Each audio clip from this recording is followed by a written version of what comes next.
The trauma to the bodies, because of the nature of the event and the fire and so forth, was horrific. And there was threats against our safety. There were bomb threats to the hotel.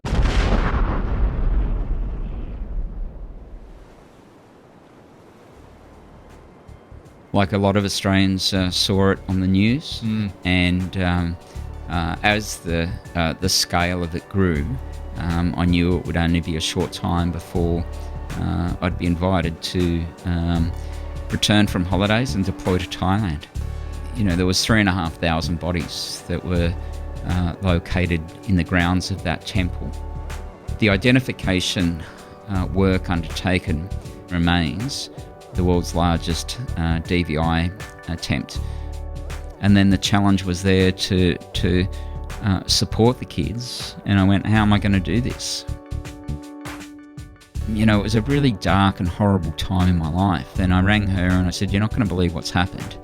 I said, I've just spoken at a conference and they've given me $100,000 for the kids. And we built the home for the 32 kids that we had living, that when we first met them, living in that tent.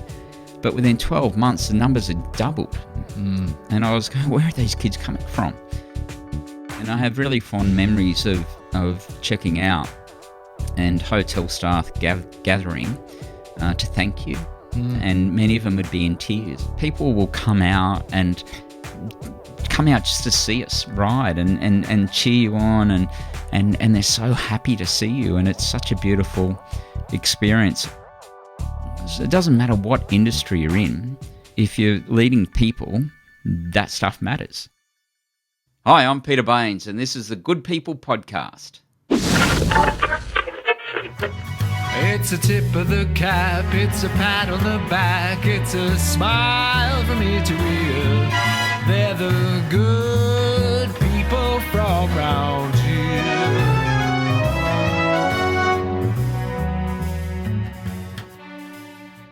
Yes, welcome to another episode of the Good People Podcast, brought to you by In Other Good News.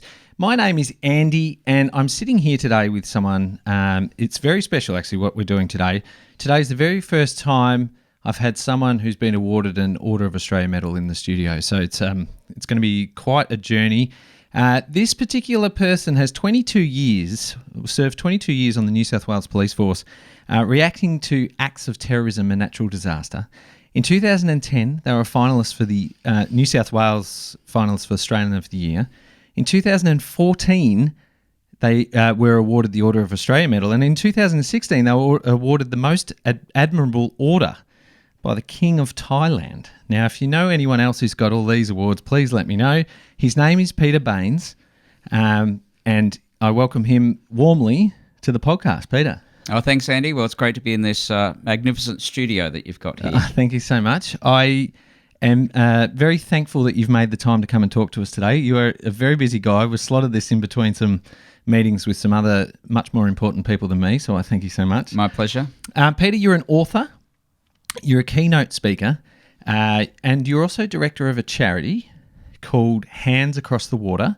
And the mission of that charity is, when you jump on the website, you'll see, our mission is to create a life of choice for our kids rather than one of chance, which is a really intriguing mission, and I really want to get into that shortly. But I guess firstly, I mean, that's quite a swag of awards. How does it feel when you hear that back? Yeah, like I guess it's just a reflection of what I've done and the journey to where we are today. Do you get a little bit like, do you ever question, was that me when you hear these things?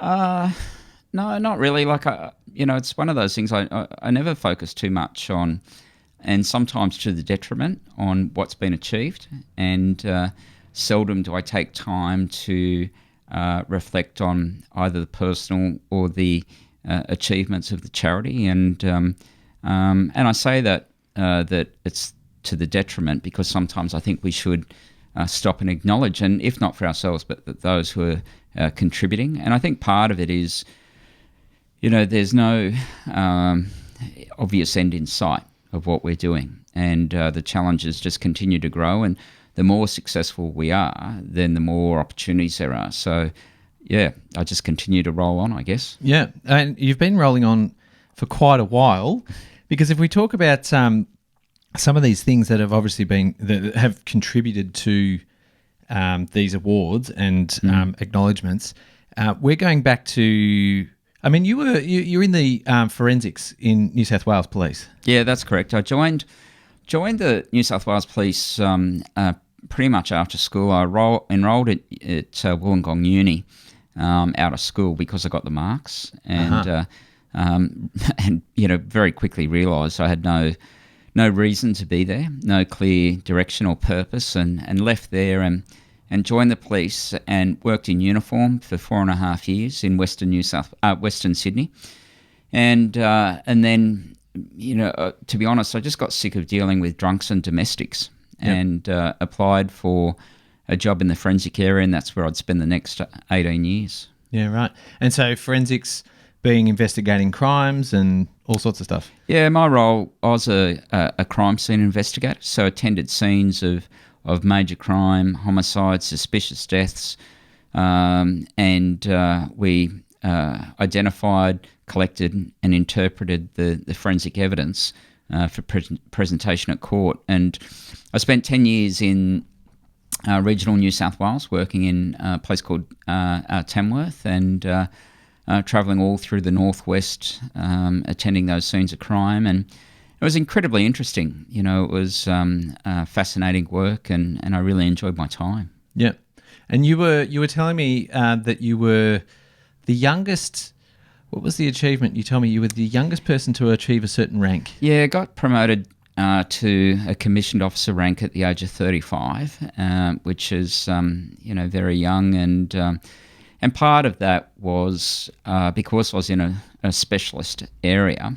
It can be a double-edged sword, is that there's fewer competing applicants, but there's also fewer positions that come up. I see. When the positions come up, sometimes you've got to wait until someone dies or retires, but so there's not as many opportunities. But when those opportunities are presented, normally there's fewer people. So I was pretty lucky. There had been a restructure that had occurred, and position created, and at the age of 35, I was a detective inspector, and as I say, that was incredibly young and unique in New South Wales. Yeah, right.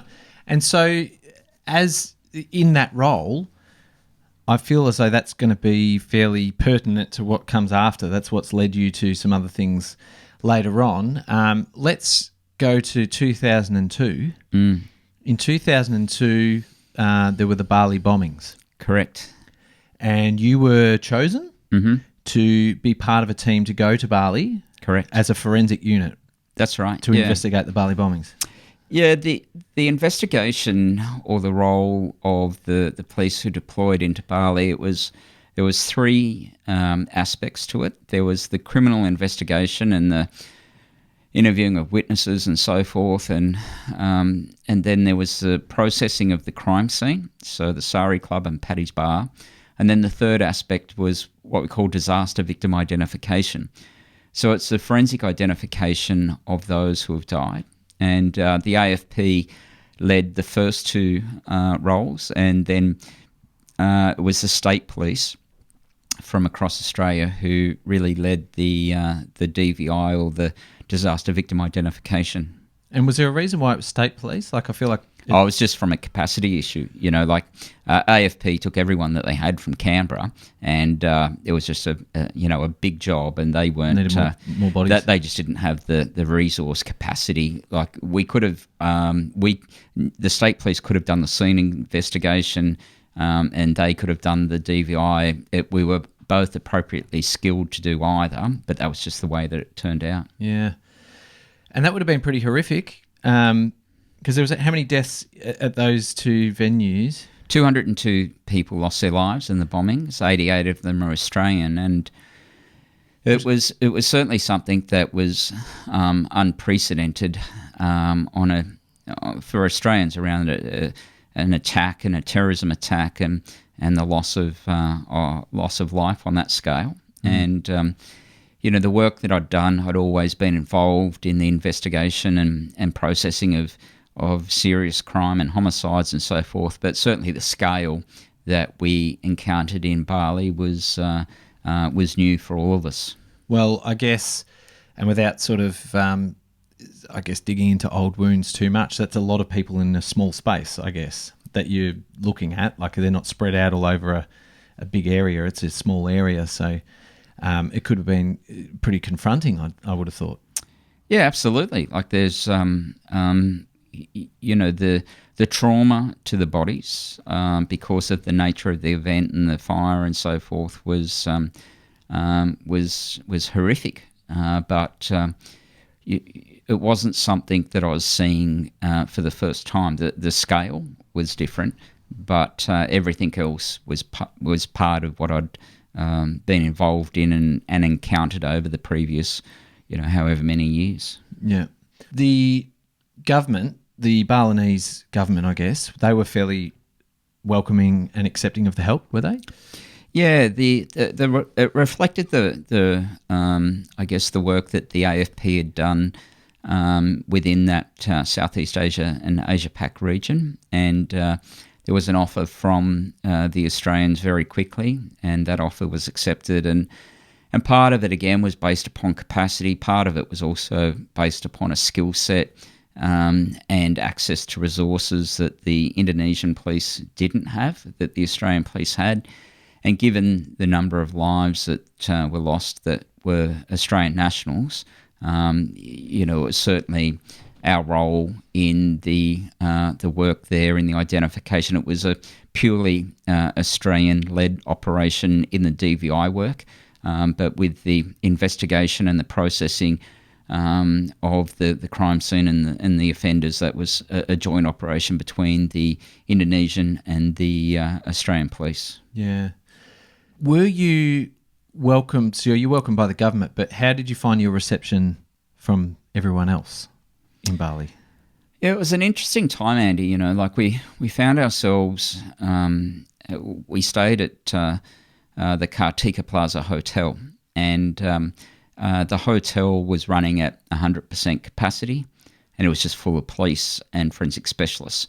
Every other hotel was quickly vacated because people were leaving and there was no place to be on holidays. And it was an interesting time. There was those who welcomed us into the country and said nothing, and then those who were from Indonesia who weren't so welcoming and made that known. There was threats against the hotel. The hotel was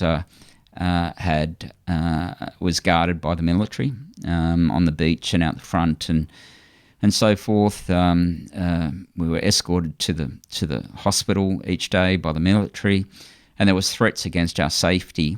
There were bomb threats to the hotel, and so clearly there was a percentage of the people there who didn't want us in the country, and they were quite forthright and vocal in that. They let you know. Yeah, absolutely. Well, I'm glad you got through that section unscathed. That's because you've got a lot of good work to do from here in retrospect. Again, not nice work, but important work, because in 2004, Boxing Day tsunami happened. Hit Thailand, and you were again called. Was that because of your experience with Bali? Yeah, it's certainly one of the things that I found deploying into Thailand was that many of those I'd worked with in a senior leadership position in Bali were again deployed to Thailand, and especially from the AFP.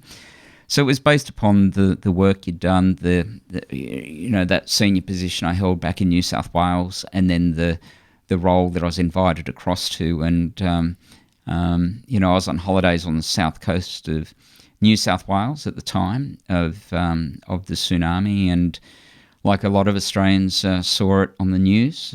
And as the scale of it grew, I knew it would only be a short time before I'd be invited to return from holidays and deploy to Thailand. Yeah, and you said you didn't get a lot of notice on some of that, did you? Well, the first police from New South Wales who deployed, they had 4 hours notice from the time that they took the phone call, and that included travel time by road to Canberra to board the chartered flight. So they certainly had very little time. I had more time because I was returning from holidays and then back to work, and so it was a couple of days before from the time it happened until I was on the ground. Yep. Of the ground that you could find, I guess, in that situation. So that was, that was another horrific event of a different kind, because that's a natural disaster. That's a heap of water flowing in and demolishing everything in its path. There was a unprecedented identification process, wasn't there? You were telling me with the after the tsunami. Yeah, that's right. Yeah, it was a very different response, and I guess it was really clear when it came time to leave the hotel when our deployment came to an end. And I have really fond memories of, because the entire time that we were there on work, we were dressed in cargo pants and a polo shirt that, it was clear that we were police and we were working. But when we'd fly home, we'd leave the hotel just in normal civilian clothes. And I have really fond memories of checking out and hotel staff gathering to thank you.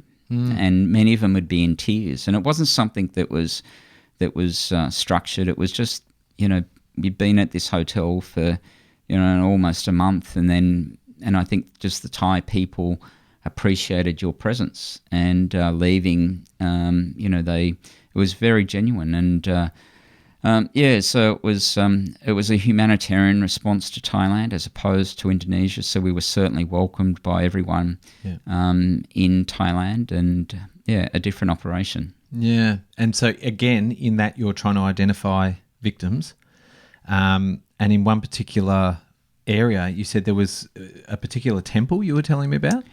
Yeah, so when someone dies in Thailand, they'll take the body to a temple. And temples in Thailand are called a wat, a W-A-T. And, if you've been to a Buddhist temple, you'll understand when I say they have a very serene feel about them, a very sacred feel, regardless of whatever your faith is. And so when the bodies were recovered, when they were collected from the beach, from the water, from the hotels, from the streets, the natural response was to take them to the local temple. And that was a temple called Wat Yen Yao, in the Takyawpa region of Thailand, which is part of the Phang Nga province. And for those that know Thailand, it's about an hour and a half north of the Phuket airport. So for most people who head to Patong or Phuket for their holidays, they'll arrive at the airport, they'll come out and they'll turn right. Well, if you turn left, you head back onto the mainland, and an hour and a half north was where most of those the people died, and they were taken to the local temple called Wat Yen Yao, and there was 3,500 bodies that were located in the grounds of that temple, and the identification work undertaken would be to identify 5,395 bodies, which was at the time and remains the world's largest DVI attempt, thousands bigger than 9/11, and therefore thousands bigger than we've seen in an identification effort. Of course, there's been disasters on a much bigger scale, but the forensic identification of those who died have never reached the numbers that we did in Thailand. It's massive numbers. It is. It's and it's hard to get your head around what that amounts to. And it was a conversation with one of Australia's leading pathologists very early on, who sat on a step overlooking the thousands of bodies, and a very experienced pathologist. And he said, all we can do here is a token effort, given the numbers. And but over that 12, 14-month period that the identification work was undertaken, there was close to 5,000 of that 5,395 that were recovered that were identified and repatriated. And it was a phenomenal effort and a testament to those that were on the ground and the structures and leadership of those present that could see that work undertaken. So you managed to identify over 5,000 of them? Correct, yeah. And the only reason that there was about 400 who were buried in a temple called Bang Muang, which is not far from Wat Yen Yao, and this cemetery contains the bodies that were never identified. And it wasn't because of anything about the nature of the decomposition or anything that was too difficult at our end. It was because we couldn't because the identification process is one where you're collecting what we call ante-mortem information, so information about someone before they died, so dental records, fingerprints, mitochondrial DNA, that type of stuff. And then you compare it to the post-mortem information.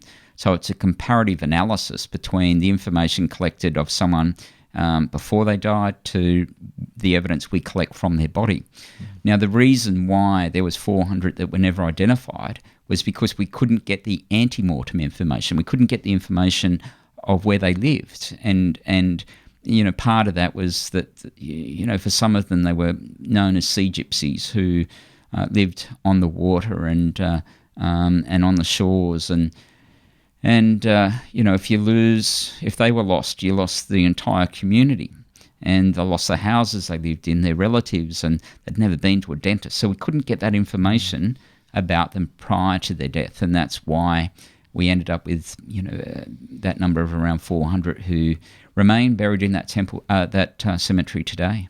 Yeah, it's still an incredible effort after something like a tsunami to identify what you did, though. Like that's unbelievable with the amount of force that comes from that kind of event. I think it's amazing. Yeah, it's from a forensic point of view, it's not complex forensic science. You've got the bodies, and it doesn't matter that they were either traumatized, like they were in Bali, or severely decomposed, as they were in Thailand, because the thing that advances decomposition of a body is heat and water. Now, these bodies were coming from within the water for many of them, and then they were exposed to heat, and that just accelerates decomposition. But even with the advanced decomposition, that wasn't an inhibitor to the forensic identification, and the complexity wasn't in the nature of the forensic science. The complexity came in just the sheer scale. When you've got 5,500 bodies, and then you might be taking 3 or 4 DNA samples from each body. So you multiply that by 5,500, and you're heading up to 30,000 pieces of evidence exhibits just from that area. Then you've got the dental x-rays, then you've got the fingerprints, and then there's all the management of the property that's been located with the body. And so it's a big job, and it's why it went, for the amount of time it did. And I think it was a real testament to the Australian government and the commitment of the police from Australia that travelled, because one of my roles in the early days and through my deployments was to work with different countries and embassies, because a number of the countries, once they had their foreign nationals identified, were pulling out their teams and saying, well, we've identified all of those lost from our country, so we're going home. We're out of here. But the job didn't finish, and like our friends from New Zealand, they lost one person who was identified in the January of 2005, so within weeks of the event, but they stayed for the entire time. They worked with us, and it was like we became one team, the Australian and Kiwis, and no surprise there that we worked so well together. Yeah, and what was the total time that took? The international deployment wrapped up in February of 2006, so there for just over 14 months, and then it was handed back to the Thais to continue, because, certainly by that time, the vast majority of bodies that were going to be repatriated, identified and repatriated, had been done so. And it was just the continual flow of that ante-mortem information. And, of those 400 bodies that remain there, I'm confident that today, if you did a mass screening through that region, you'd collect DNA samples from, kids now who lost their parents, and you could identify further bodies. And I actually raised that with some Thais several years ago, and for them it was a case of, no, well, we've moved on and we don't need the bodies back. And that's just a cultural thing and what we know is that the bodies that are in that cemetery are either Thais or Burmese or so forth. They're certainly not foreign nationals, because there was no foreign national bodies that weren't identified. Yeah, okay. And they might just be happy to let it lay. Yeah, they kind of moved on, and they've gone, no, that's the way we've dealt with it. And where, in our culture, we would be demanding the identification and return, no matter how long it took. Yeah, we are partial to a cold case here, aren't we? Yeah. There was one just the other day of something from 1984, I think it was, that came up. Yeah, well, they're, criminal investigations in cold cases, and, whether it be historical sexual assaults or homicides or so forth, and, there's no reason with the passage of time that justice shouldn't be served. Yeah, and so potentially that's just a difference in culture, and that's probably something you really have to just respect, don't you? You have to. Oh, correct. Yeah. Yeah. Yeah. You noticed after and during this that there was a lot of kids getting around that were now without family or parents, and this became the birth of your charity. Yeah, correct. It was. I'd been invited to visit a group of kids who were living in a tent, who'd all lost their families and lost their home, and it wasn't some epiphany. It wasn't this defining moment in my life where I went, I've got to do something, and set the direction of the course of my life. It was because I'd always seen, the victims of crime or so forth left behind. This was just on a different scale, and it was a colleague of mine that I'd been working with from the UK who, she said to me, those kids that we met, we should do something to support them, and it was that invitation and where I agreed, and we started the charity. She was in the UK, I was in Australia, and we agreed to raise some money and support the kids. And never did I think that 18 approaching 19 years on would still be there. You'd still be doing. So that's 2005. Correct. And you started your charity, Hands Across the Water. Yeah. And it started by you building how many homes? You built a few small homes? Yeah, we built one to start with, and it wasn't just funds raised by myself or by Jill and I. There was a number of contributors to the first home, and that was built for 32 kids who we'd all met who'd lost their parents. But what we saw happen, and I've seen this repeated, I've worked in Indonesia, Thailand, Japan, Saudi Arabia, and of course Australia after crisis and after disasters. And one of the things that I know is that after these events, lots of people will turn up. Governments, NGOs, charities and corporates, and they'll put their flag in the ground and they say, we're here. But too many leave too quickly. And this is what we saw occur in Thailand, is that we built the home for the 32 kids that we had living, that when we first met them, living in that tent. But within 12 months, the numbers had doubled. And I was going, where are these kids coming from? But as different aid agencies and different organisations, their charter wasn't to provide long-term care, and they were pulling out and taking with it the resources that they'd committed. And it just meant there was a growing demand for that long-term care. And so the first home was opened in 2006 and opened the second one in 2009. And then it's just continued since then. So continually building homes? Yeah, look, it's not something that we don't have in our strategic plan to grow. We don't measure success by building new properties or taking on more kids or anything like that. Our growth has come about by way of necessity and to address a need that exists.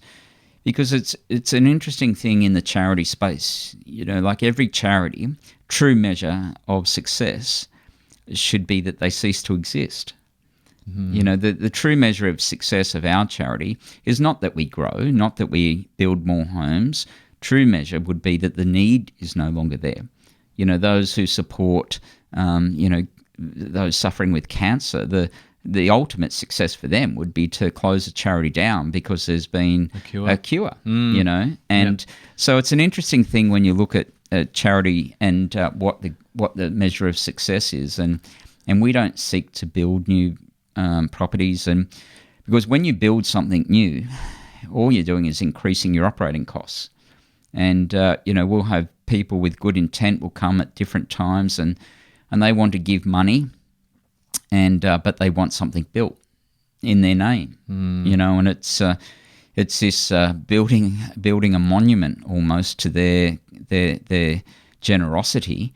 And you can build that, but then you've got to fund the ongoing costs and the staff costs and the maintenance costs and the in time, and particularly in countries like Thailand where the climate is so hard, the amount of money that we invest in property maintenance, and that's not all that sexy. Like if I'm out there talking to someone about raising money and they go, "Would love to be part of it and would love to support, and what can we build, and let's build," and I go, "Well, you could do that, or do you want to help renovate and paint this existing building?" "Oh no, we'd rather have our name on something." And so it's always the increased assets that you either accumulate or build. You've got to then be able to fund the ongoing operational costs, and they're significant.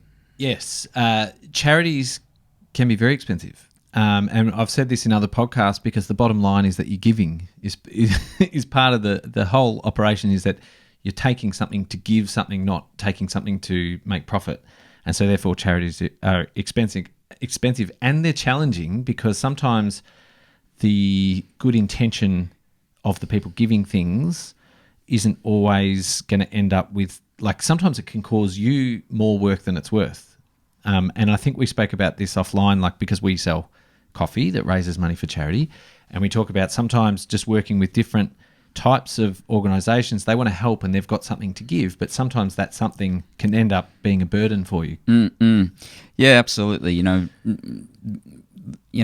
an organisation that looks after and supports kids, people, and I acknowledge that it's good intent, that people want to give us things that they no longer need and feel like the kids that we're supporting would benefit from. And in a lot of cases, they're right. They would benefit from it. But, when they give us bags of clothes or toys, or when a business says, we're replacing our computers because they're either too slow, the batteries are unreliable, or whatever, organisations replace computers because they're becoming redundant. And they go, well, I know, we'll give them to that charity. And so then, when people want to give us bags of clothes, and they're going, oh, this would be great, the kids in Thailand will benefit from this. But then the logistics of, well, how do we get these bags of secondhand clothes to Thailand? Yep. Because if you send them, the cost that you pay in the freight, getting all this stuff delivered, can far outweigh the cost of the goods. Yep. It's the same with the computers, where an organisation says, we're replacing our computers, we'll give these to you, and you go, well, you're giving them to us because they're no longer serving your purpose, and then we're giving the kids these computers that don't have much of a life left, and part of it is, well, what message does it say to these kids that because you live in a home, because you don't have parents, you only then deserve things that are broken? Yeah, and old and wearing out. And I understand, Andy, that the good intent of, rather than people saying, I'll throw this away, I'll see it repurposed. But then there's the bigger question of the cost of then either repurposing it, or the cost or the message it sends when we say, well, no one else wants this, but we'll give it to you. Yeah, and that's something, I hadn't considered that thought before you told me that in the past. I hadn't considered the impact on the person receiving those goods because, and this has come up in other podcasts as well, whenever you're giving someone something, there's both the intention of giving them something good, but there's also the part that if it's not, it's function and form, and if it doesn't suit them or their lifestyle or whatever, you can be giving them a burden as well. So, but the obligation is that they're thankful for receiving something that might actually end up being more work for them, or in, as you explained, like make them their self-worth, change their self-worth. And from our point of view as a charity, you've got to be, how do you manage all of these conversations and so forth and not appear to be ungrateful? When someone says, we'll give you the clothes, or we'll give you the toys, or we'll give you the computer, or we'll give you money, but you've got to use it in this way. Yep. And it's a really challenging conversation to navigate, where when someone says, well, we'll give you money, but this is where it needs to go. And, and it's a hard conversation, because you say, well, because you've arrived at this place where you've got some money to give us, why then do you assume that you've got the knowledge as to where it should be best spent? Really, shouldn't that be up to those who have been involved in the organisation, running the organisation, know the needs on the ground? And, every charity would deal with this, where it's, what's called either tied or untied funding. And, when someone comes to you and says, this is the way you have to spend the money, or someone comes to you and says, this is the money, we trust that you'll make the best decision, let us know how it's spent. And that enables you to then do the best that you can with the funds, as opposed to building this building that then needs to be funded and, as I said, maintained and operating costs met. So it's a challenge. They are two very different things, aren't they? This is how it should be spent. Yeah. I think I'm going to ponder on that one for a while now. Actually, you've provoked a thought for me there. Talking about impact of what you have done though, and things that you do. So you run regular riding experiences? Yeah, so on the website. 2009, and I spoke at a conference in 2008 for CommBank, and sitting in the audience was a very senior HR person by the name of Bridget Gibson. And I didn't meet Bridget, but she went home and said to her husband after a while, she reached out and offered some support and was helping me with the accounting and finance, like operations and so forth of the charity. And then she said to Andy, her husband, she said, Andy, I think I'm going to ride a bike from Bangkok to Khao Lak, which is a distance of 800 kilometres, and she said, I'm going to do it over 8 days, and I want to raise $10,000 for Pete's charity. And Andy said, why don't we just give him the money, save you the ride? And like a good wife, she just ignored the advice from her husband, and she contacted me and said, I'm going to do this ride. And, she went over there, did a lot of work. She drove the route with Andy and scoped it all out, and then came back to me and said, yeah, this is what I'm going to do. And I said, oh, can I join you? And she said, of course you can. So then my 3 kids came with me, and next thing we ended up with 17 people. And we rode and raised about 170 grand, and thought, well, that was 170? Good. Correct, yeah. Wow. Yeah. And then we went back, and I thought, we should do that again. And so we did it in 2010, and by 2011 we had enough people where we were doing the ride twice, so back to back. So I'd ride 800 kilometres from Bangkok down to Khao Lak. I'd have a day off, fly back to Bangkok and pick up another group and ride another 800 kilometres. And every January since 2011 up until COVID, that was how I spent January, riding 1,600 kilometres over 16 days. And, the rides just grew and grew and grew in popularity, and 2020 was our to be our biggest year. We had 6 rides booked in. We had 200 people signed up, and we would have raised over $1 million on the back of those bike rides that year. And the real success of the bike rides is that they're not focused on bike riders. It's the people who come and ride with us are people who find themselves in a place in their life where they're looking for an experience, and it just happens to be on a bike in Thailand, and it's an incredible experience. I've led 35 of them over the years, and I love every single one of them. And the learnings I take and the experiences I take, they continue, and one of our bike riders who's ridden with us many times, he summed it up beautifully. He said, "I fundraise for the kids, but I ride for myself." And the fundraising is in the lead up to the ride, because there's minimum amounts that people have to fundraise, which gives them entitlement to be on the ride. That's almost that's the work, and then the ride becomes a reward. The reward. So they have to meet a minimum fundraising target. Correct. How much is that? Depends which ride they're doing. So we run a number of what we call corporate or private rides through the year, and that will be a group of normally it's a business, and they'll take either their staff or their key suppliers or channel partners, and because you build these incredible relationships over the ride, and that model is a 5-day, 500-kilometre ride, and they have to raise $5,000 as a minimum to be on the bike. $5,000 each. Correct. Yep. And then they pay for their expenses on top of it. Now, our January ride, which is an 8-day ride over 800 kilometres, they have to raise $10,000 and pay for their expenses on top.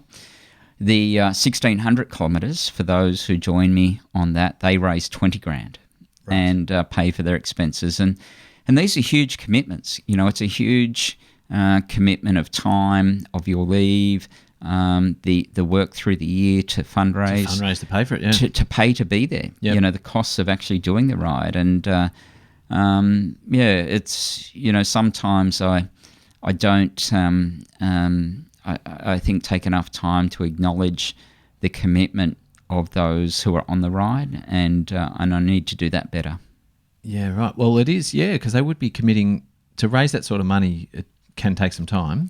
Yeah. Because you are asking for a donation, realistically. You're saying, give me some money, which will go to some kids. And it's go to some kids overseas as well, which is a bit of a challenge for you, isn't it? Yeah, correct. Like it's, but the thing with the fundraising for the riders, what it does is they turn up knowing that the ride now is the reward. And I've seen this where we've had people who turn up and their fundraising has been sponsored by their business, and they turn up and they don't know much about it. But, you can't go and raise money, either 5, 10 or 6 or 20 grand, without understanding what you're doing it for. So if you sign up to do this bike ride, you'll go out to your community, to your network, to your friends, to your family, and you'll say what I'm doing, and you have to learn about the charity to convince them to get that money, and so you turn up, then you know what it's about, you know where the money's going, you've done your research, you've got the confidence, and so they turn up, and then through the ride, they hear the stories, they meet the people, and at the end they get to visit where they've been raising the money for, and they return home then with this confidence. And we have a return rate of around 73% of our riders who have ridden with us before come back again. Yep. And we've got more riders who have ridden 5 rides or more than 3. So they just keep coming back. And because of this, I took a registration this morning for a ride coming up, and Frankie Newton, who signed up, he's in his early 70s. He's been riding with us since 2012. Never missed a year. Really? He saw me speak at a conference in the real estate industry in Thailand in 2010.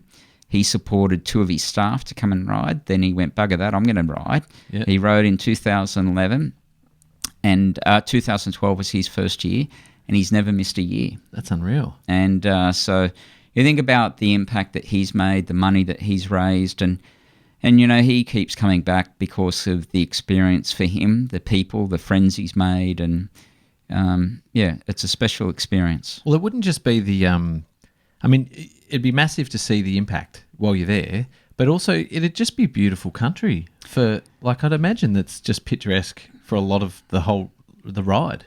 Yeah, we've got two different rides. One is we call the Northern Ride, and we call it that because it's in the north. So funny about that. Yeah, and marketing. Yeah, and we fly into Udon Thani, which is in the very far northeast of the country, and you're on the border of various other countries, and we then ride from a place called Nong Khai down the banks of the Mekong River for 8 days, with Laos on one side, and we're separated from the country of Laos by the Mekong, and you're riding through the most rural parts of Thailand you can ever imagine, and there's so many Thai people that I've spoken to who have never been up in that region. I was flying on a flight to Thailand recently, and talking to one of the cabin staff, and he was Thai, and he said, where are you going? What are you up to? And told him about where he's heading, and he said, I've never been up in that area, and plenty of people in Bangkok have never been, that live in Thailand. Thais have never been in this region, and it's such a privilege for that reason to ride through these communities that no one's ever heard of, and they're not tourist locations, and that's why it makes it so special. Yeah. And you ride through these beautiful communities, and the Thai people are known for how hospitable they are, how happy they are, but I tell you, up in that northeast region, it's on a different level where they're so much more welcoming, and so much, just they see us, and people will come out and come out just to see us ride and cheer you on, and they're so happy to see you, and it's such a beautiful experience. And then we've got the Southern Ride, which we leave from Bangkok, and we ride down along the Gulf of Thailand, so the shoreline, and that's on the east of the country. And then about day 6, we cross over from the east to the west coast, and the west coast was the side that was impacted by the tsunami. Yes. And so that one's a coastal ride, and for out of the 8 days, you're probably riding along the coast, for six days out of the 8, and it's a completely different experience, and equally as beautiful in how picturesque it is. And again, once you get outside of a place called Hua Hin, which is really the last popular resort area south of Bangkok until you get to Khao Lak. So in between Hua Hin and Khao Lak, you're riding through all these coastal communities, which are holiday destination areas for Thais, not for foreign visitors. And there's something nice about that. I bet. And I also imagine the food is amazing. Yeah, it's just authentic Thai food, and who doesn't love Thai food? Yeah, I know. I'm a real sucker. It's a beautiful part of the world. I've been to Laos as well, a very different country actually. I do wonder though, did they have many issues in those areas you're talking about with things like unexploded ordnance in that part of the world? Is that something you got to worry about? Yeah, no, well, not for us, not in Thailand, and so we never cross over into Laos, and that's certainly a problem, but not anywhere where we're going. Doesn't really affect you up there? No, not at all. So can we say, I know you, I feel like you're being a little humble about the numbers, but what's the amount that you've raised so far through the hands? Yeah, through hands we've raised over 30 million, and part of, up until COVID, one of the things that we were really proud about was that the structure that we put in place ensured that 100% of all funds went to the kids or communities. And the reason that we were able to do that was in 2011, I set up a company that sits next to the charity, and the company undertakes its own commercial activities to generate funds. and those funds would meet the operational costs and the fundraising costs of the charity. And so up until COVID, it was a fantastic model, but the success of the charity isn't based upon the dollars raised or the number of homes that we've built or things like that. Our success is really measured in two areas. The first is around the choice that the kids have when it comes time and they decide to leave the home. And what opportunities lay before them. And as a measure of success there, we've had 33 of our kids from across the 7 homes that we either run or support have graduated from university. And what we know is that then creates the opportunities for them to live a much more, I guess, resourceful life, a more meaningful and rewarding I guess a life that brings them the ability to live above poverty.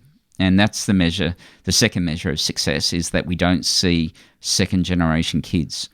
You see, across all of the homes that we run and support and so forth, the kids that still come to us, and only one of them's related to the tsunami. And so you say, well, where are the other kids coming from?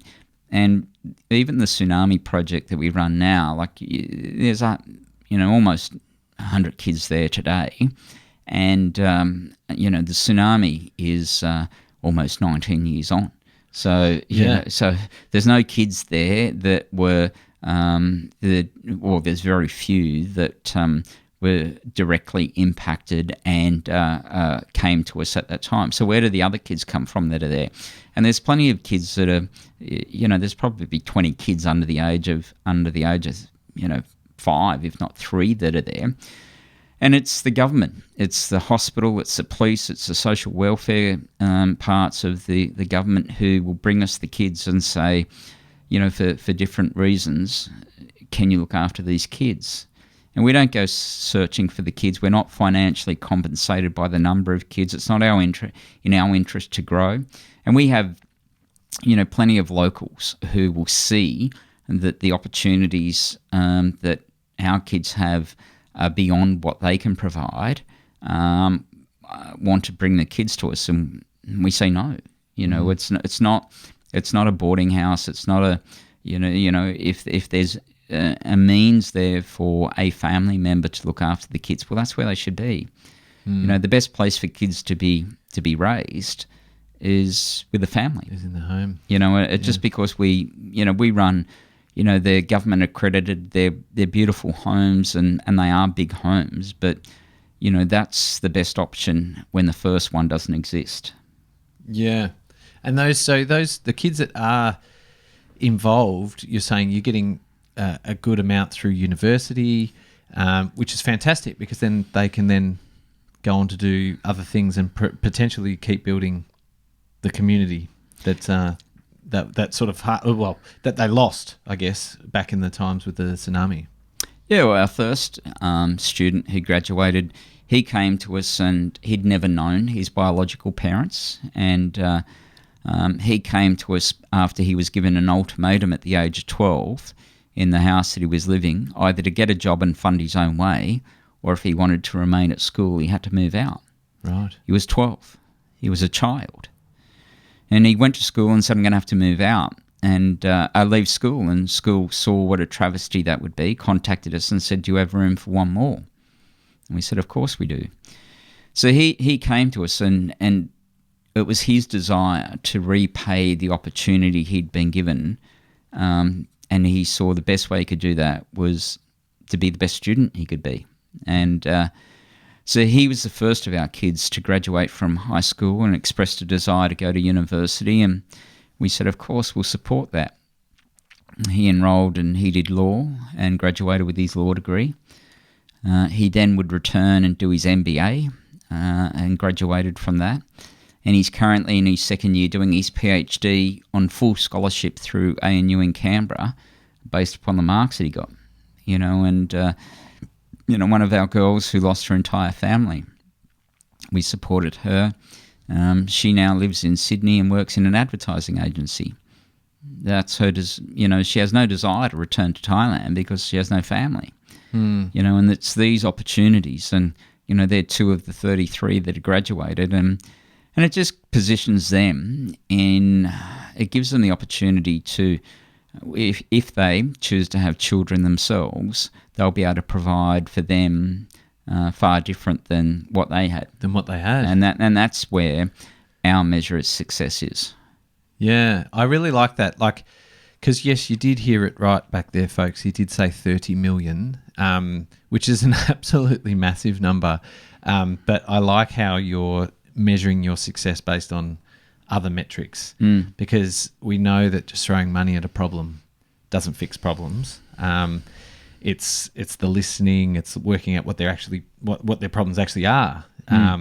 So I really like that. Now you have taken the lessons that you've learnt through some of these massive situations, unprecedented situations, and you've then gone on to help not just the children through the charity, but also you are a speaker. You do keynote speeches.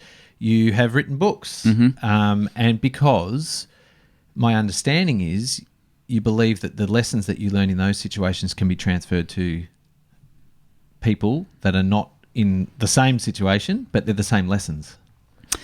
Yeah, it was a really interesting path into the speaking, and in between tours of Thailand, so way back in 2005, I had lunch with a mate of mine who brought a mate of his along, so the 2 of us could meet. The 3 of us had lunch outside of the Queen Victoria building in Sydney, and this other guy that I was having lunch with, his name was Matt Church, and Matt, part of his business was to help people tell stories and be speakers. And Matt shared with me the speaking industry, which I knew nothing about. Having been in police, I'd never been to a conference, never been exposed to this type of stuff. And Matt talked to me about the industry, and this was before I'd met the kids. And I left that lunch with Matt's business card and walked towards my car and dropped his business card in the first bin I came across. Because I thought, surely I've got nothing to offer, those working in any industry other than the police. And it was only when I went back to Thailand and then met the kids, and then the challenge was there to support the kids. And I went, how am I going to do this? And at the time of setting up the charity, I was in a pretty dark place in my personal life, and I'd never been involved in fundraising before, and the desire to ask people for money wasn't something that I felt strongly about. And then I reflected on the conversation with Matt, and I thought, if half of what he says is true, well, that's how I can raise the money. And so I got back in contact with Matt, and I said, Matt, were you serious about that? And he said, yeah. He said, there's no doubt you've got a story. It's just whether you can tell it or not. And that was a journey that I started, and I'd get paid to go and speak at conferences, and I used that money to start Hands and then build Hands. And that was a journey, and it was a remarkable journey, and I think the real turning point and a message of the power of storytelling was I was invited to speak in San Francisco in 2007. I was still working full-time in the police, and took a couple of days leave and flew over, and it was an organisation called NATA, which is a buying group that represents the manufacturers and suppliers of basically all the brown goods and white goods in our house. So from everything from TVs to fridges to washing machines to coffee makers. And yeah, right. So there was 176 people in the Four Seasons Hotel in San Fran, and I delivered a presentation and didn't ask for anything, and I never asked for support, and told them about the work I was doing. And by that stage, we're only a couple of years in from Hands, and it was just me at that stage. And there was a fella at one of the tables by the name of Shane Leaney from a company called Video Pro. And there was a question time, and he said, how much are your current costs? And I said, well, 50,000, that's what they were at the time. Now they're 2 million. And, Right. and Shane said, I'll put $500 on the table and I challenge everyone in the room to match that 500. Nothing else was said. Finished the Q&A. Sugar Ray Leonard came on and spoke and closed the conference, and we went to lunch. And then the CEO of the organisation came up to me and said, you know that a pledge that was made? And I said, yeah. And she said, well, it's gone up to $100,000. And, I was just left pretty speechless and pretty emotional. And we had the gala dinner that night, and in between lunch and dinner it was, there was just time to yourself. And I remember walking out and going out on the street having a coffee and calling my wife, who I'd recently broken up with, and we're in, it was a really dark and horrible time in my life. And I rang her and I said, you're not going to believe what's happened. I said, I've just spoken at a conference and they've given me $100,000 for the kids. And we went to dinner that night for the close of the conference, and the chairman of the organisation, John Whipley, stood up and he said, we've heard a great story from a young fella today having a go, and you've responded as an industry, and it's gone up to $250,000. Oh my God. So I left that conference with a cheque for $250,000. And the thing is, Andy, that's been repeated on no less than 6 occasions since I've been speaking. And on every occasion, it's never been something that has been talked about, been planned, been spoken about. Nothing's happened prior. It's all on the back of that hour-long keynote. And I've been so incredibly fortunate. I've travelled internationally. I've been to amazing places to share stories. I travel around Australia, and the reason the stories work is because what I'm talking about is lessons that we all face in business, regardless of what industry you're in. The contextual leadership's about contextual lessons that I talk about around leadership, around clarity of purpose, around the importance of presence and speed and risk and trust and resilience, all of those things. It doesn't matter what industry you're in. If you're leading people, that stuff matters. And I'm sharing stories from those that I've worked with in, whether it was in my counter-terrorism days working for Interpol in Lyon, whether it was in Saudi Arabia or Thailand, or the work in Japan, and or the building and creation of Hands and some of the remarkable people I've worked with there. The stories resonate, and the stories people can relate to around the challenges, and the stories are just different to what they're exposed to. Yeah. That's really amazing about the, with the conferences and the people it's just has such an effect on them that they say, I just want to help somehow. Yeah. It's an incredible thing that, because you touched on before around people giving money to an international charity. And one of the things that we struggle with is relevance. Because as a charity, as an Australian charity raising money for kids in Thailand, we're not relevant to a lot of people here. And if we just tried to raise money, on the back of the work that we're doing or the need, we just couldn't do what we need to do. But the reason that we're able to grow and raise the money that we need and bring the bike riders, a big part of it is the distribution that I get from the speaking, from the writing, from podcasts like this, where someone will hear about the story and they might go, I was looking to do something, and it might cause them to look upon what we're doing, and it might bring someone our way. And so it's the need to have distribution, and that's what the speaking does. It gives me a reason to be in front of different people from different walks of life every week, share stories around leadership, share stories which are valuable to the challenges they're facing, and in some way it promotes the work we're doing in Thailand as well.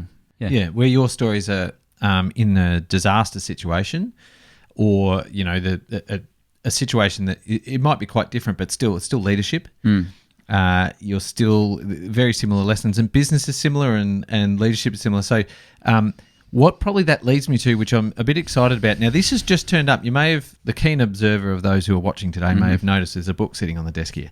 And unfortunately, Peter, this just turned up. I can see that there's not too many pages that have been turned, Andy. It's very fresh. I've managed to get through the introduction. Excellent. I really want to get through this before. I was telling you the other day, I wanted to get through this before you got here because I really want to read it. But that's going to be my reading coming up. But the book is called Leadership Matters. This is actually very current for you right now. This is basically an extension, isn't it, of what you've done in the past and then what you're transferring now to help other leaders grow in organisations that have got nothing to do with philanthropy or anything like that. This is just a transfer of skills. Yeah, it's a third book I've written, and the question is, why write it, and why now, and what did you have to say? And I reflected on that, and I help other people who are embarking on that journey of writing, and it's a really important question is to why you, why now, and who's the audience? And for me, it was close to 12 months ago where we started returning to live speaking events after COVID, and organisations started bringing people together again. And I remember just sharing some of the stories and insights and observations, and it was the reaction of the audience, that I was getting these standing ovations, which were, just so incredibly emotional and heartfelt. And I, for whatever reason, I just felt that there was huge power in some of the stories and observations, and I felt like it was, probably a good time to write again. It had been a number of years since my last book had been published, and so I put the thoughts together and shared it with a couple of publishers, and they both agreed and both offered contracts, and I selected one and wrote, and it was a really enjoyable process. I think the writing of a book it forces you to pause and reflect, and and there's some remarkable people that I write about that I've worked with, and probably hadn't taken that time to really think about the measure of their impact in life, but writing the book forced me to do that. So it was such a enjoyable experience to write this one. Yeah, which is great. And I did leaf through some of the chapter topics, and I can see where you're heading with this. Leading, living the life you're leading, basically is leading from the front, and being real about it, right? Yeah. No, there's some really powerful things in there. Like I talk about, why trust is more important than competence, and why we need to embrace risk instead of trying to avoid it. And it's something that I see in all aspects of our life where we just try to remove and reduce risk, but how do we grow, and how do we develop good decision makers and good kids growing into adults who can be confronted with challenging times if we're continually removing risk? Where do we develop the skill set and the muscle memory of facing difficult times if we spend so much of our time as organisations putting in place policy and procedure and predicting what we should do? Where does the innovation and creativity and so forth come from? Where do our true leaders come from? So I talk about that. Talk about the power of resilience. And one of my favourite parts of the book is the reflection of a lady by the name of May Thill, who I worked with for the last 13 years, who runs a home for kids who have HIV, and she'd been running that home for 24 years, and during that time she would tell me that she buried 1,027 children. And that's a big number, and that deserves some space to actually think about that. And the thing in writing the book was thinking about her and that journey, and you go, how do you continue on in your journey over 24 years when you continue to bury kids? And and this was the thing that I enjoyed about the book, was forcing myself to take time and reflect upon her journey and the learnings. And I talk about in the book how I think that she was able to continue, and a big part of that is her ability to not let yesterday define her tomorrow. And who amongst us doesn't benefit by one of that kind of lesson of, we'll all face some shitty and difficult and dark times in our life, but if we let yesterday define tomorrow, well, how do we move forward? Yeah. Her hopes were greater than her fears, and in the book, I tell the story, then I reflect upon what my learnings were from that story in each chapter, and then I pose questions to the reader about what it is for them, and that's where I took such pleasure in reflecting on her and the others that are in the book who have equally remarkable stories. So there's lots of stories in there. Lots of stories absolutely. in the book. For me, I think that's my natural thing is storytelling. Yeah. Whether it's on stage or whether it's in the written format, it's an easy thing for me to do, is tell stories. Yeah. Even though you threw that card in the bin. Even though. I do really look forward to reading this because I feel like even before I've read it, I believe in a lot of the things that you're saying, just based on the chapter headings. So I do actually look forward to reading this. Can you please tell us where is the best spot if people want to grab a copy of Leadership Matters, Stories and Insights for Leaders, Achievers and Visionaries, as it says? Well, wherever you get your favourite books from, whether it's through a bookstore, whether it's through Booktopia or Amazon, or you can head to my website, which is peterbaines.com.au. Oh, yes. You can grab the book there, and the other books that I've written as well. So, but right now it's in plenty of bookstores, plenty of airport bookstores. Oh, yeah. And Yeah. so it's 5 minutes in the sun. There you go. And so get behind the book. But also, please go and check out, we wanted people to go and have a look at Hands Across the Water as well. So I've got the website open here, handsacrossthewater.org.au. Correct. And that's where people can, if they like what they have heard or seen from this podcast, they can potentially jump on to one of your bike rides. Yeah, I think, like the website just gives an insight into what we do. It promotes our future rides, our activities. It tells a story. And then importantly, it holds all of our audited financial accounts, and that everyone can look at and see where the money we've raised has gone. And that goes back for, a decade or so of the accounts are there. And so it's really for an organisation like us, where we don't operate premises here in Australia or anything like that. It's a place where people can go and learn more and decide if there's something in it for them. Yeah, I think it's great. I think it's really nice.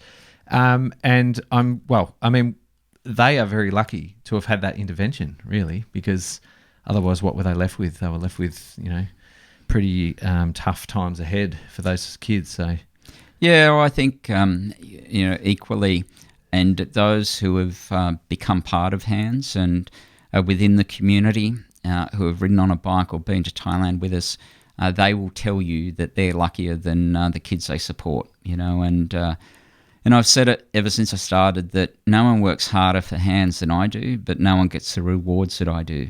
And I think that's one of the great things about charity, is that those of us working in this space, it's hard. There's sometimes there's a huge dependence and reliance, but there's also incredible reward that comes back. And the harder you work, the greater the reward. But that's a lesson in life in itself, isn't it? Yeah, absolutely. It is. Peter, I'm so conscious that right after you talk to me today, you're talking to someone very important, much more important than me. And so I think it's best at this point. You've been very generous with your time. I thank you so much for your time. My pleasure, Andy. We've been blessed with a nice, warm, sunny day here in Melbourne for you, to welcome you here. And I hope to welcome you again sometime. And maybe I should come see you speak sometime.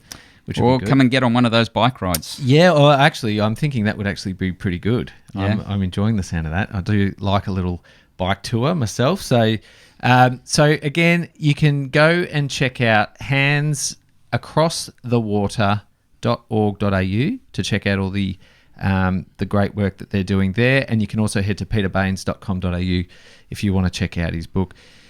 Peter Baines, OAM, thank you so much for your time today. I've really enjoyed our conversation, and I'm just, again, so thankful that you've made time to come and talk to us. Oh, thanks for inviting me onto the Good People podcast. It's been a lot of fun. Yeah, it has. This has been the Good People podcast, produced by In Other Good News here in the In Other Good News studios. My guest today, Peter Baines, OAM. We thank Peter so much for his time. He's a very generous man. If you are watching this, please, down the bottom of your screen on YouTube there, I want you to subscribe, please. Can you do that for us? That would mean so much. Also, like the episode. Also, I have one request from you. If you're enjoying what you're hearing or hearing and seeing, could you please tell a friend? It would mean so much to us if you could tell someone who you know enjoys good podcasts to get them onto it as well. The more people who listen to our show, the further we can spread our message and tell the stories of amazing people such as Peter here. So please tell a friend. Thank you so much for tuning in. And until next episode, see you later. Well, it's a tip of the cap, it's a pat on the back, it's a smile from ear to ear. They're the good people from round here. They're the good people from round here. Come on, let me introduce you to a few.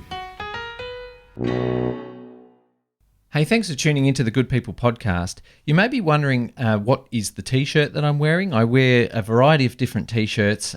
Some of them have some specific meaning.